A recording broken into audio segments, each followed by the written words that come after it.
Il y a un article très intéressant en fait dans la constitution japonaise, adopté après la défaite du Japon pendant la Deuxième Guerre mondiale, qui est l'article 9. Et cet article 9, qu'est-ce qu'il dit? Il dit en fait que le peuple japonais renonce à la guerre, ne veut pas une armée, n'aura pas une armée qui serve à attaquer d'autres pays.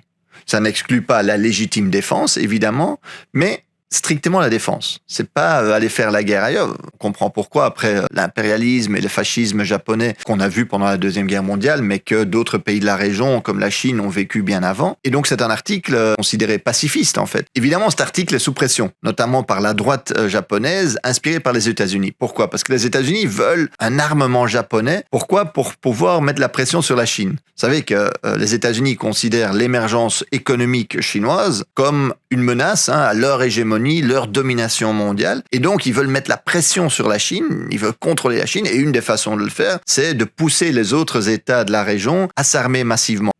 Les États-Unis, ils sont fourbes. Ils ont mis la pression sur les Européens dans le cadre de l'OTAN pour augmenter leur budget de défense. Et ils disent, vous devez dépenser au moins 5% de votre PIB pour les armes, pour l'armement, et de préférence évidemment pour les armes américaines. Ils ont fait du chantage. Genre, soit vous faites ça, soit on va mettre des sanctions sur l'Europe. Donc vraiment, tandis qu'ils savent que c'est un massacre social. 5% de notre PIB, de la richesse nationale, c'est énorme. Et donc ils savent que du coup les gouvernements européens, ils vont aller chercher ça dans les pensions, dans la sécurité sociale. Les gouvernements européens, ils se sont couchés en mode parfait larbin de Trump. Que font les États-Unis maintenant en Asie? Ils vont voir les différents pays asiatiques et ils vont dire, vous voyez, l'Europe va dépenser 5%, vous aussi, vous devrez dépenser 5%. La bonne affaire, parce qu'évidemment, ce sera à nouveau les Américains qui vont vendre leurs armes. Et deuxièmement, ils créent en fait comme ça une militarisation de cette région-là.